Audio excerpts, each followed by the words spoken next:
Beauty is a double-edged sword, and Cassie Howard is no exception to this law. Anybody who knows me knows for season 2 Euphoria, I was the biggest Cassie Howard hater. Bitch off with her head is all that I've ever said about her. Until recently, Sydney Sweeney started talking about how they're gonna be filming for Euphoria season 3 soon, bitch. I think I'm gonna be in a fucking wheelchair by the time that shit comes out. But she talked about how she's really excited for Cassie's character and how she would love for her to be crazier, like the crazier the better. And for me personally, when, like I said, first watching the season, I fucking hated it, and I felt like she deserved all the slander in the world. Rewatching it kind of made me have different opinions that I know I'm gonna get some backlash about, but I definitely have a new perspective on Cassie and how beauty is truly a double-edged sword, and I feel like it was her demise to all the decisions that she ended up making. So if you want to know all of my thoughts on that, then keep on listening or watching.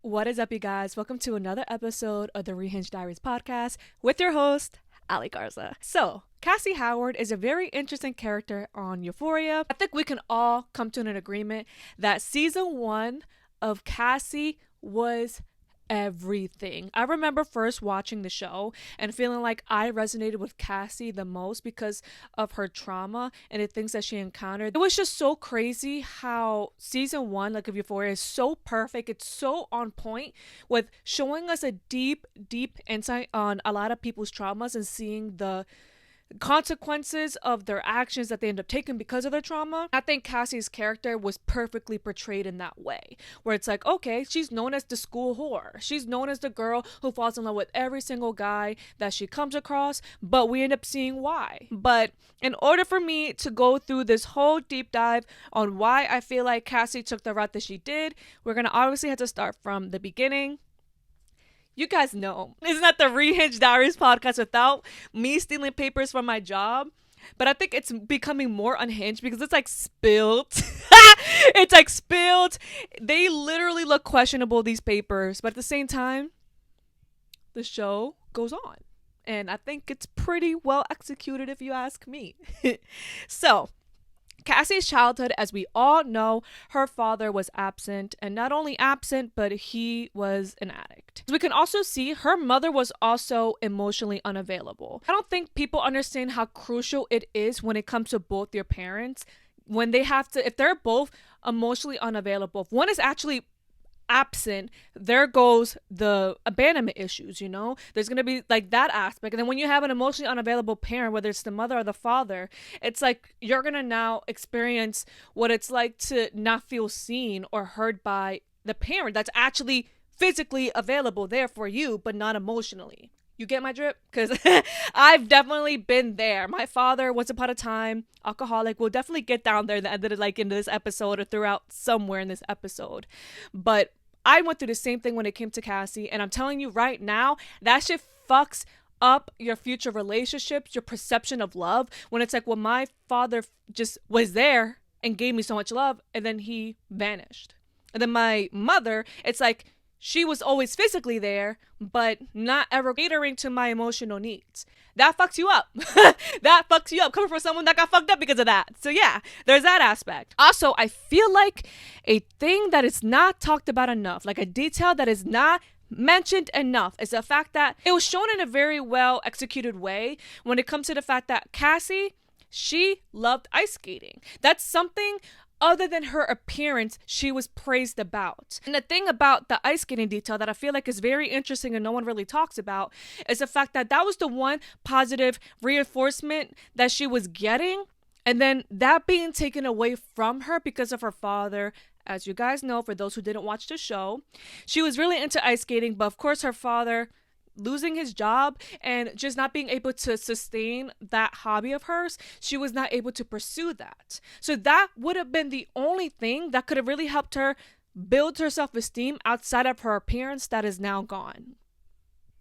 I feel like that's very crucial, and a lot of people are not talking about it. And it's like, that is a little mini heartbreak, because then you're grieving of like, well, now what's going to be my future? Who am I without this thing? And on top of that, you being praised so heavily about your appearance, you're going to start leaning towards that and sort of like, well, I'm only ever worthy because of how I look, because how beautiful I'm being told I am, and how everyone's being so nice to me because of that. So you're going to want to lean towards that because that's like a positive reinforcement, like a positive thing that's happening.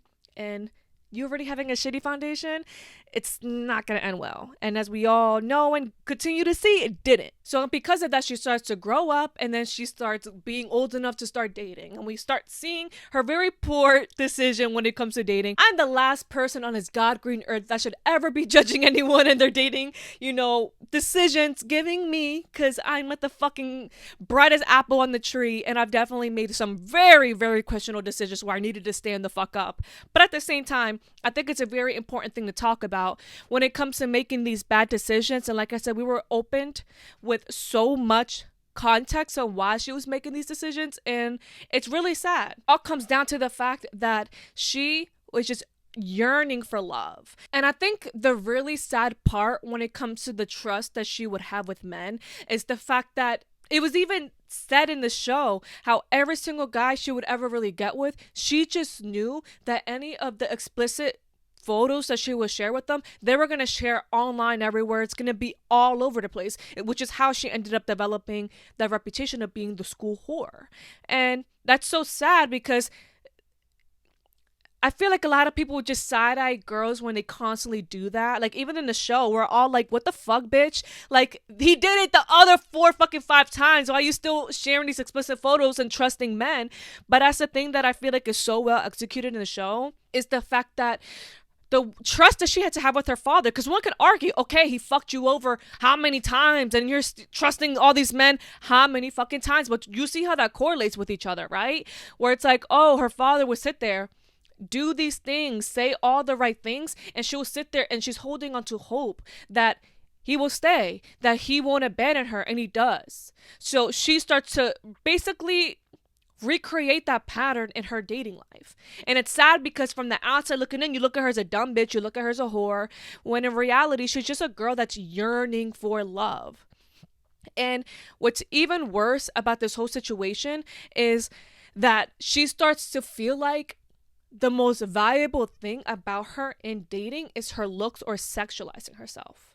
And that kind of correlates for when, if you look back at my episode on hookup culture, how if you're someone that has been praised about your looks, and it's been something that has made you receive so much love and admiration, you're going to feel like, I need to hold on to this and I need to put that on a pedestal, because if I put it on the pedestal, it's what makes me worthy, it's what makes me feel accepted. We fucking, as humans, crave that shit. We crave to feel accepted, we crave to feel, admirized by people. We want connection. So especially for me personally, growing up ugly than being, attractive, that was more of a mindfuck. But for her, it's actually sad because it's something she experienced since growing up. She was always the prettier sister. She was always the prettier person. So being so young and then being told like, oh my God, having your father tell you that, oh, you're so beautiful, and having all your family members tell you that, and having her mother like literally tell you like, oh my God, you're so beautiful. They're saying it as if it's like the most valuable thing to possess, the most beautiful,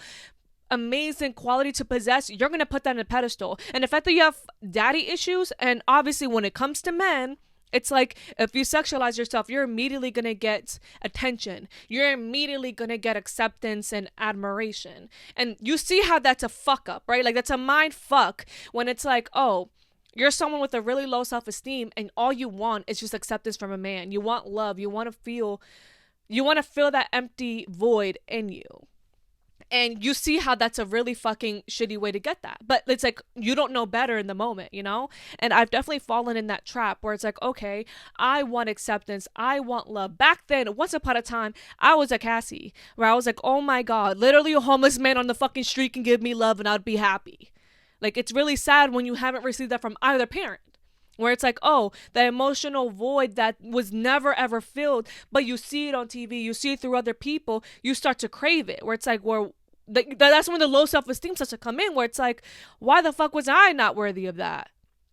Oh, well, if I show this person my tits, or I do whatever sexual thing that they're asking me to do, maybe then I'll get that love that I'm craving and it'll fill this void. Newsflash, it doesn't. But You live and you learn. It took me until the age of 25 for realizing, oh shit, that void doesn't get filled. Oh fuck, you know? There's something real about that frontal lobe that like really fucking develops at the age of 25. Because like I said, at 24, you could have not told me that Allie is not going to fill the void. I still was like, it'll happen. Anywho, when it comes to Cassie's love life, I think the saddest tragedy of it all truly was McKay, because for her, she felt like she found genuine love. Like she felt like, oh my god, like this man loves me. Like when we spend quality time together, it's beautiful. Like of course, her perception of love is so fucked. So it's sad for her to think that that was actually love. But can you blame her? And I think the really sad reality of it all is the fact that when she was with McKay, you can clearly tell he was embarrassed of her. Like in a relationship? No, we just chilling. Just trying to help him keep a girl like her. Why? It's not like we're in a relationship. But I'm okay. It's not like it's that big of a fucking secret, Cassie. Because, and he a bitch. I'm sorry, he a motherfucking bitch. And I could, like when it comes to the fact that like, how are you gonna sit there and it's kind of like, for me, to use an example, it's kind of like when a guy obtains a baddie and then she's baddieing in public and they're kind of like, tone it down because it kills their ego. Bitch, what the fuck did you expect? So it's like, if you're gonna be with a girl who had a reputation of being a whore and then people are gonna obviously talk about that reputation, it's like, what the fuck did you expect?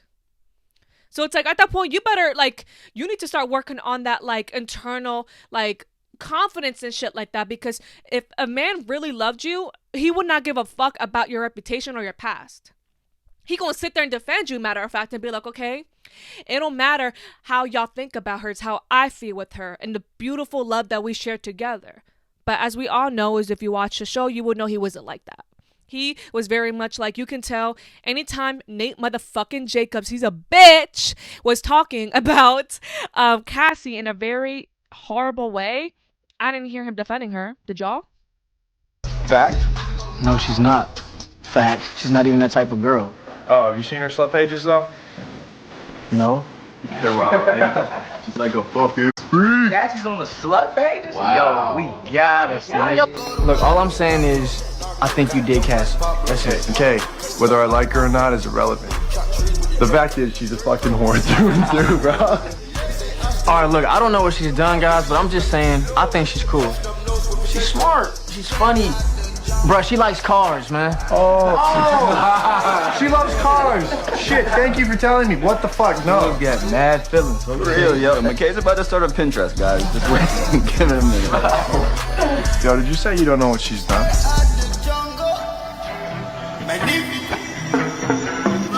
No, I don't know. Take a seat. You and I are gonna take a little trip to the land of shame, bro. I didn't hear him defending her. So that was very unfortunate. And you can tell, like, she really started to notice that. Like, where it's like, wow. Like, she even expressed it in the show where she was like, I feel like you're jealous of me or you're ashamed of me. And I can't even imagine what that's like. Well, I can. I can. When I was with my ex, he was always talking shit about the fact that I was, like, socially awkward and I didn't like his friends. Newsflash, I just didn't like his fucking friends. I could be very extroverted, but it's like, if I don't fucking like someone's energy, I'm gonna be real silent and very observant. And it's like it's a very shitty feeling to just be authentically yourself.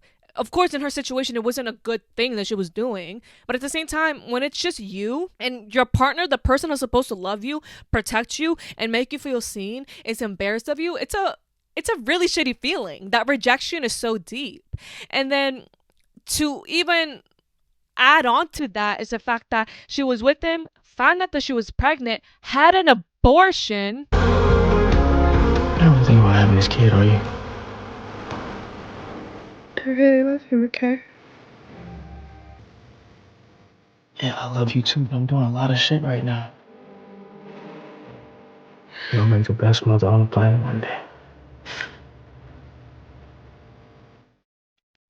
And then not really be with him, like, that's so, like, there's so much that was going on for Cassie. And then newsflash to season 2, she was in a vulnerable space. She just experienced having an abortion and going through all these emotions and stuff like that, because you can tell, like, she really wanted the baby, but McKay was like, oh my god, my life is gonna get ruined then you should have been practicing abstinence. The fuck? Because I'm sure, like, he was very much like, send me nudes. Like, of course, when she sexualized herself, it's like, send me nudes. Or you enjoying when it's like the act. But when it comes to the consequence, it's, oh my God, my life is going to be ruined. You should have thought about that.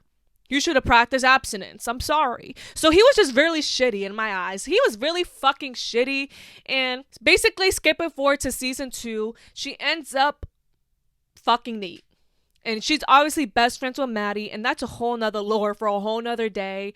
And of course, that creates the whole drama for season 2, where it's like, oh my God, she's fucking her best friend's man, and she falls deeply in love with him. To the point where the entirety of season 2, everyone's like, stand up to Cassie, stand up, because you can tell she abandoned herself to the fullest capacity. And that's kind of what it does to you when you base so much of your self-worth to a man, which we can all like run it back to how that even began. Is she based so much of her self-worth to love or to a man? It's because of the fact that she didn't have that to begin with. She didn't have the self-worth. So she started sexualizing herself. She started realizing how much love and admiration she was getting from her appearance. So then when she realized the aspect of sexualizing herself, the attention she would get from a man, as humans, if you're not getting love from your mother or your father for just being a child and yourself, then if you start sexualizing yourself to a man and you're getting that void, that love and admiration you didn't get from your parents, what's that going to do to you? You know, doesn't take a rocket science to figure that out. But yeah, so that's why I feel like her character development, we saw this coming from the beginning. Like for me, like actually looking back at it and really analyzing it, like the fucking cancer that I am and overthink everything, I'm like, damn, this shit should it really even be that much of a shocker? And of course, the betrayal aspect of Cassie fucking her best friend's man, that's crazy, because she could have chose any man out there to, like, you know, get that validation from, but getting it from your best friend's man is crazy. But then I would like to also argue that Nate ain't getting enough backlash for me. That backlash, he ain't getting enough of it. And I think it's giving misogyny. And I know some people probably rolling their eyes or ready to fucking sit there and send me a death threat. I don't fucking care. I feel like it's misogyny for the fact that I talked about this on my TikTok, and I saw a lot of people sitting there saying, oh, well, Cassie owed Maddie the loyalty. She's her best friend. Therefore, she should have sat there and not fucked her best friend's man. Of course, common sense. I agree. I think we could all agree to that. That should be true. Like, we should all agree to the fact that she should have fucked her best friend's man. She did owe her the loyalty. But when it comes to Nate, and let's talk about the fact of a narcissist. What do narcissists like to do? They like to sit there and almost paralyze someone. Emotionally, physically, whatever the fuck. They'll find a way to paralyze you. And paralyzing you doesn't mean fucking physically. Well, in some cases could be. But in a situation, when they want to paralyze you, it could be in a sense of isolating you from all your friends. Making you, like, act a way that you normally wouldn't act. Getting you out of character. When it comes to Nate, in my personal opinion, I don't feel like it's talked about enough about the fact that, yes, the betrayal that Cassie did to Maddie was very fucked up. But why the fuck is it not talked about enough that Nate decided, out of all the bitches he could fuck, out of all the things that he could do to be the little narcissistic bitch that he is, he just broke up with Maddie. Maddie's obviously still in love with him. That's no fucking rocket science. Doesn't have to take a fucking rocket science. But she's obviously still madly in love with him. It wasn't enough for him just to fuck Cassie, her best friend that she loves so much. Because I think it's kind of crazy that so much blame is being brought onto Cassie when it takes two to tango. It's crazy to me, really looking back at it, because trust me, I hated Cassie, and we'll talk about why. But I find it so, like, riddle me this truly. Comment down below. Because am I crazy? But don't you think it's kind of fucking really, like, cuckoo, like, be in a padded room, like, nurse, he's out again, type of crazy, that it wasn't enough for him just to fuck Cassie. It wasn't enough to just fuck your ex-girlfriend who's madly in love with you, best friend, her support system, her everything. But you fucked her enough to get her in love with you. You love bombed her, thinking that it was going to be more than just a hookup. Like, not only are you betraying your ex, but then you're putting her in the worst position ever to lose two people at once. Because that's the craziest thing to me. It's the fact that you're preying on your ex-girlfriend's best friend. You're making her betray her best friend. And like I said, when it comes to narcissists, they will paralyze you in the most disrespectful way possible. He knew what the fuck he was doing because he likes to hurt people. We see this time and time again in the show. He likes to fucking hurt people in the most deranged way possible. So clearly, fucking Cassie was just not enough. Being in a relationship with her, basically, being with her, like, I feel like that's the most craziest betrayal of all. I feel like that's crazy. And of course, one can look back and say, well, Cassie should never participate. But him, it's at like, why is he not getting enough backlash? I'm not trying to sit there and say Cassie ain't in the wrong for this. Like I said, it takes two to tango. So we're going to grab Cassie by the hair, grab Nate as well. Grab them both together while at it. I just find that so crazy. Because I'm just like, well, damn. I feel like we should hate both of them. Like, if we're going to sit there and, like, be fair. Because if not, I feel like Nate did it worse. Because at the end of the day, it's like, I don't fucking know. That's just the way that I feel. Cassie obviously owed Maddie loyalty. She deserved all the backlash that she got. She deserved getting her ass beat the fuck up when it came to the play. But at the same time, Nate did not get it dragged enough for me. And if he did it, then fine, I'll fucking do it. I'll take one for the team. Because, that's the craziest thing. Like I said, I was Maddie. So let me talk to you about why I'm like a Nate hater. I'm a true Nate hater because I was in Maddie's position. I was about a time in high school. This was entering my senior year. I just lost my virginity to my ex-boyfriend. And he was a narcissist. Like, he was an actual evil person. Like, that's why he reminds me so much of Nate. Because he knew what he was doing and what it was going to do to me. So, maybe I'm biased in this sense. Comment down below your thoughts and opinions. But for me, when it came to Cassie and when it came to the case of Maddie and Nate, with my ex, we were together, we broke up, and my ex-best friend was working at a should I just say the places? Oh fuck, no. Fuck it. So my ex-best friend was working at Adidas with my ex from high school, by the way. They were working together, and when him and I broke up, I was devastated because this was like my first attachment. I wouldn't say love. It was my first true attachment. And when you're so fucking young, everything feels like the end of the world. So I'm like, oh my God, I'm so sad. I'm venting to her, crying to her, writing her fucking paragraphs every day.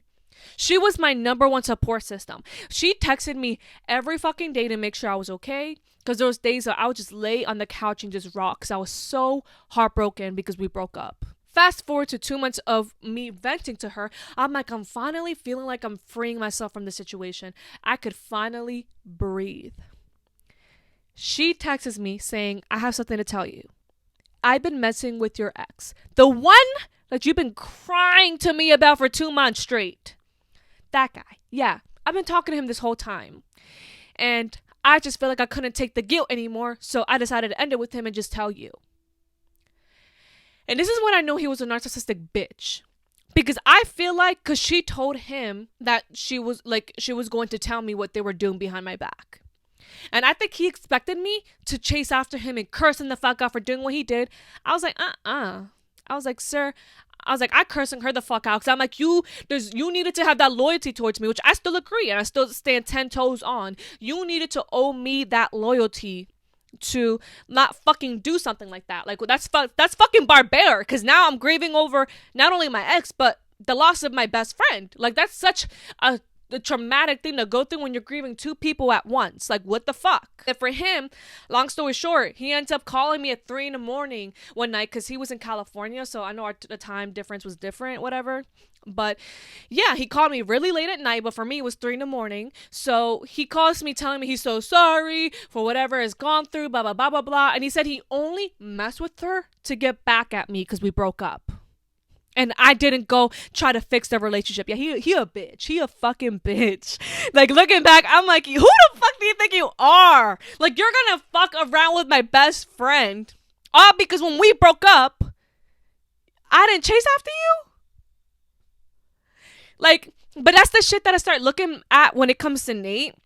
It's like, not only messing with my friend was like worse enough, but you sat there like her, like showing me all the screenshots of the things that he was telling her. Like, I miss you. We need to be together. Fuck Allie. I really want to be with you. Like, just fucking her or doing whatever wouldn't have been enough. Like, just digging the knife deeply in my back, making me lose my best friend. My support system. Do you know how traumatic that was, you guys? Like, really talking about it, coming from Maddie's standpoint, how traumatic that shit really is. When it comes to the fact of, wow, like, not only did I just lose my partner, the person that I was venting to grieve over losing my partner, I just lost at the same time. What the fuck? And I know this episode should be talking about the pretty privilege, but I needed to rant and vent because that's fucking ludicrous. Why the fuck is Nate not getting enough slander? Of course, I will always hold my ex-best friend accountable. But at the end of the day, I look back at it, I'm like, I feel like she was always jealous of me. She was always jealous of the fact that, like, pretty privilege. It's like she was always the smarter best friend. She was always the more, like, well put together friend. And then me, I was the train wreck who had really bad grades, who was really funny, but then men only just liked me because they wanted to fuck me. And she was the type of person where she wasn't getting that much male attention. I'm not trying to sit there and say anything about her appearance, but she vented to me when she was telling me her reasonings for doing it. She's like, my self-esteem is really low. She's like, I don't get that many guys that like me. So when this guy once liked me for the first time, I just felt like, damn, I needed to pursue this because it just felt good for the first time having someone tell me that they liked me. And I think that's the really sad aspect of, like, the pretty privilege, going back to it, where it's like, you think that I'm better than you because I was getting all this male attention in school. And she would always tell me, she was like venting to me, she was like, you would get all these guys that would be so infatuated with you, like going out of their way for you. I never got that. So that's why I did what I did. And then for me, I'm like, bitch, like, do you know what it's like? Like, you're literally an honor roll, like, you're an honor roll, like, student. Like, you are going to go to a really nice college. Like, you don't think I feel like shit having my parents tell me that I'm a nobody, that I was failing all of my classes in school. Now it's just a fuck up. And all because I was a little funny and I was, you know, I didn't even like fully, like, glow up yet. But it's like, you think that that's, like, a positive thing to possess? Is, like, being pretty? Because it's like I said, being pretty is a double-edged sword, because it's like, if you're ugly, you're not treated as nice. She was bullied in school. Me giving you a deeper background on who, like, this girl was. She was bullied in school. Everyone made fun of her. Nobody would ever really tell her she was pretty unless it was, like, her friends. So it's like, I get it. Like, there's, like, that aspect of, like, pretties being a double-edged sword, and the fact that it's like, oh, if you're not pretty, you're treated like shit. You're literally treated like a nobody. Whereas for me, when I grew up, there was a lot of people that didn't even want to remember my name. There was a lot of people that could not give a fuck about any of the words coming out of my mouth.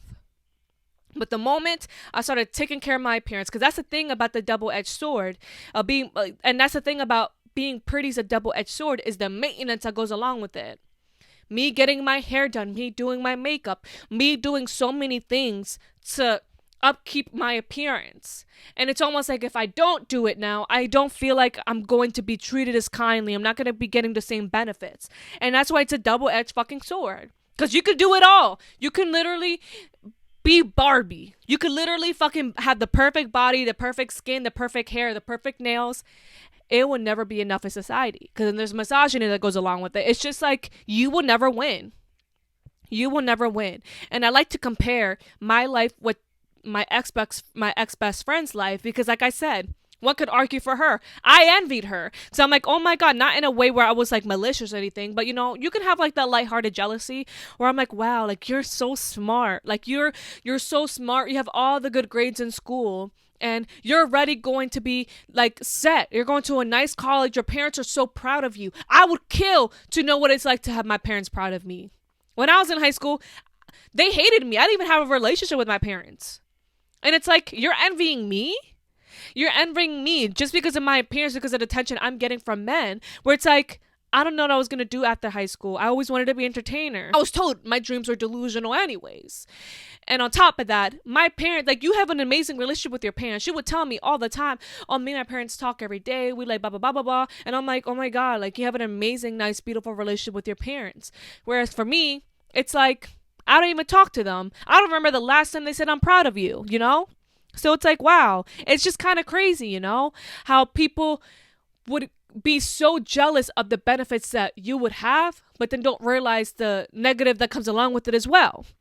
In Cassie's case, and Cassie Howard's case, it's like there is that very like goosebumps, like chills down your spine kind of scene where there's that guy that's like, wait, please don't tell me that you think I'm actually interested in anything you have to say. No, if you think any guy that's interested in you other than fucking you, then you're fucking crazy. You think I'm here because I'm interested in you? Fuck, are you dumb? Any guy who says he's interested in you beyond just fucking you, he's full of shit. And it's so fucking, I can't even tell you how many times I dealt with that. Truly, I'll never forget the craziest date I was ever on, which this was when I was like 18. So like, that's probably why I don't think I've ever talked about it here on this podcast, but I'll never forget that I was on a date with this guy. We hung out. We were in his truck, which already I hate when guys drive me places. Like, I hate it. I'd rather meet up with a guy somewhere on a date than them picking me up, because you're always put in that weird predicament where if you want to leave or you're uncomfortable, you're like in that weird position where they picked you up. It's like how you're going to get home. I hate it. I hate it. I hate it so much. But this guy picked me up, took me to this like very like secluded place in Atlantic City.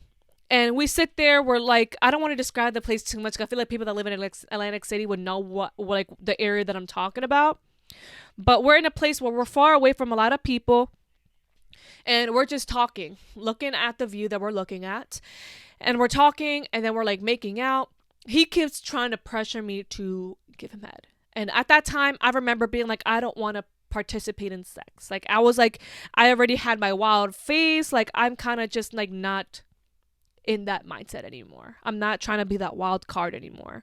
I'll never forget, he kept being so adamant, like very so, like he pressured the fuck out of me about it. And like I said, you're in a weird position where you feel like you can't say no because, well, this guy drove me here.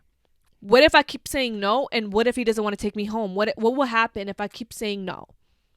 So, of course, not proud of it, but I did exactly whatever he wanted me to do. We didn't hook up, like actually have sex, but we definitely did things because I was in a very uncomfortable position where I'm like, I don't know to say, like, if I keep saying no, what's going to happen?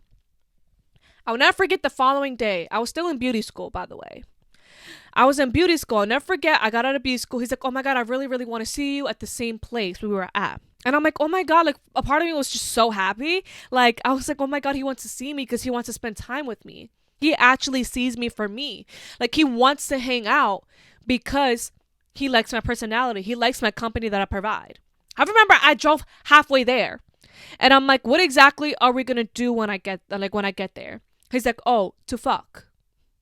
I literally like slammed on my brakes. I'm not making this up. God can strike me with lightning. I remember slamming on my brakes and did a whole U-turn. I was like, are you fucking serious? I went off on him. I was like, are you fucking serious? Is that all I am to you? Like, why can't we just spend quality time with each other? Why the fuck does it need to lead to sex? Like, no. And especially the fact that I'm driving there now. Oh no, bitch. Now I can grab my keys and skedaddle anytime. I would never forget.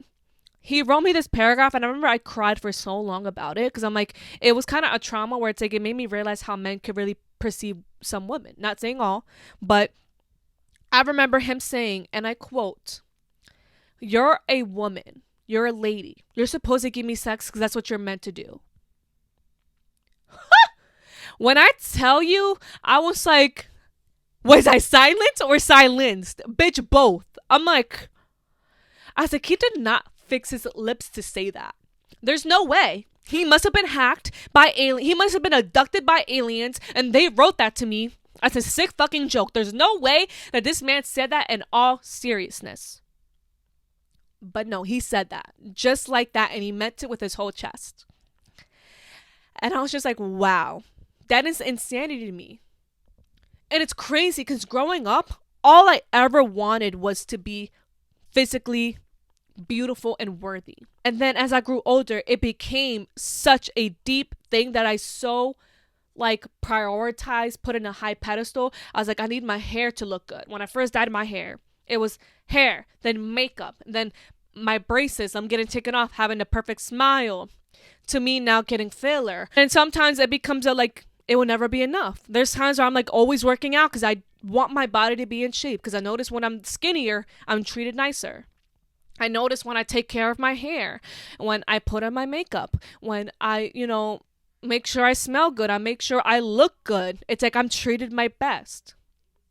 But if I'm not dressed my best and I'm not taking care of myself and I'm like, in a very depressive rut, will I be treated equally as if I looked my best?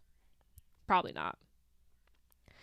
And it just comes down to that really, really sad realization of like realizing like, damn, you put too much of your self-worth into your appearance, when it's like, the point I really am trying to get across, and when it comes to the series of, the ugly truth about pretty privilege, my whole series and my whole point of this series is obviously me opening up about my experience with that and how I can relate to the conversation.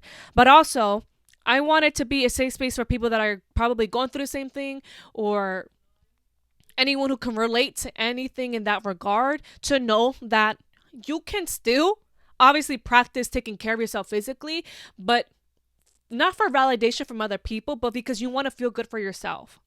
And that's a journey that I've been really going on, where, of course, I love to look my best. I love getting my hair done because it's self-care for me. Like back then, it was literally in seeks of validation for people, wanting to get a specific guy's attention, to want to get anyone's attention, to want to get praise from my family and my peers. Whereas now, I like getting my hair done because it's a treat to myself for getting through the work week, or being consistent and doing a lot during the month because I get my hair done once a month. It's like, there's that aspect. I get all these things that keep up with my appearance because it's a treat to myself and I feel like I deserve it. I love looking at myself in the mirror, even when there's acne all over the place. Even if I gained a couple pounds, I look at the mirror and I'm like, because you're fucking worthy regardless. And I think that's something we should all practice, is also like, stop thinking that like, if I'm people pleasing enough and I give enough to people that I'm worthy, or if I look a specific way and I get admirized, that makes me worthy. Or if I make a specific amount of money, then I'm worthy. No, you're just fucking worthy for being yourself. And show yourself so much more grace and more acceptance, and not seek validation from other people. Because look in Cassie Howard's case.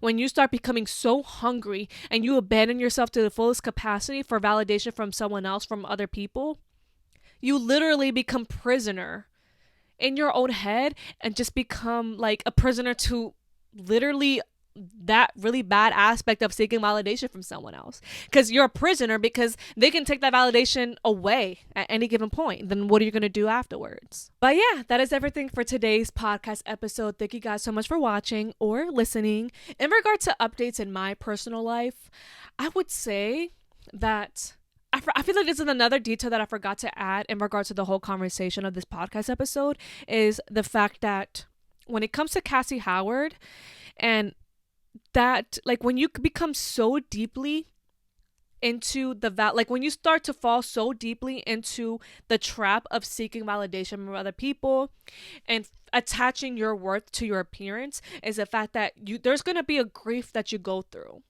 There's going to be a grief of you feeling like you will never find someone that's going to like you genuinely for you, and that your appearance is always going to be the number one that sells you to anyone.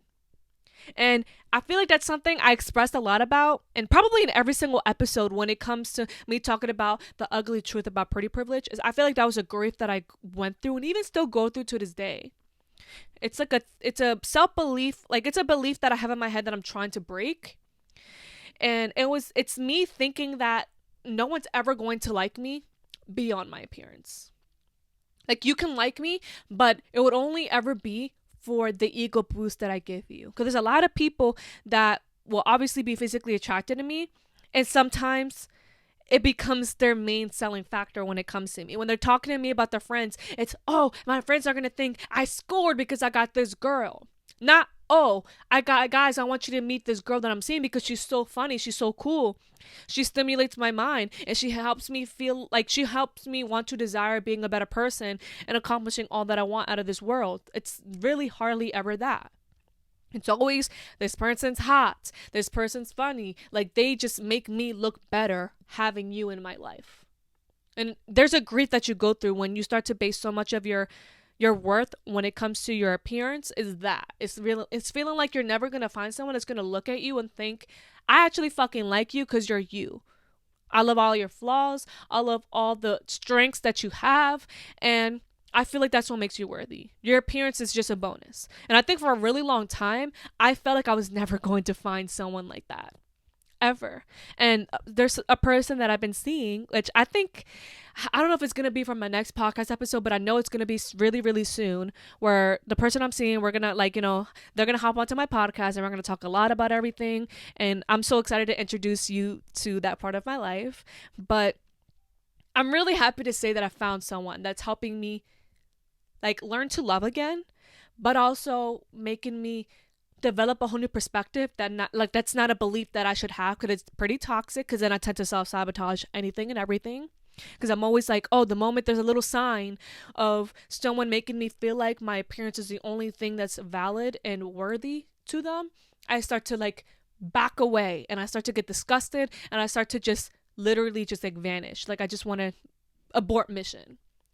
And I've been seeing someone who's been really teaching me not only to love again, because Lord knows that I never thought I was going to ever really fall in love again, but that people can like you beyond your appearance, and people can just want you because you're a funny person, because you're just you, not just because your appearance, because it's a bonus, but it's you. So yeah, I'm really excited to introduce you to that part of my life very, very soon. And I hope anyone out there that is experiencing what I experienced or can relate to this episode in any given way, that just know that it is possible, that you will find someone that likes you beyond your appearance, and that they will see you and they would want to know every aspect of who you are, and you would just be the selling point, not your appearance, but you, because you're just so amazing and so worthy, and you should want someone that makes you feel that way. That is everything for today's episode. Thank you guys so much for watching or listening. If you are listening to this on Spotify, make sure to give it a 5 stars rating, help these lights stay on. And if you're watching this on the YouTube podcast channel, make sure to give it a thumbs up, comment down below your thoughts and opinions, even if it's an emoji, bitch, help me get this analytics up. And make sure to subscribe, because I have episodes every single week. I've been consistent regardless if my sanity is crumbling, but I've been consistent, and we just have so much to come. I literally bought 2 extra microphones because I've been wanting to do, like I said, I've been wanting to have more guests on my podcast, and I just been really wanting to show you a lot more about my life. I love my commentary videos, don't get me wrong. It's another reason why there's times I feel so disconnected from my TikTok, because as much as I love commentary, there's times I do want to introduce you guys to my life and to the life lessons, or have very beautiful conversations with people. That's honestly the main reason why I started my podcast. It's not obviously to not only to show you guys a lot of my life and thoughts and opinions and experiences, but I do like conversation with people. Beautiful conversations that could mean something to someone or help someone or entertain someone who knows. So I hope that my podcast can continue to be that for people.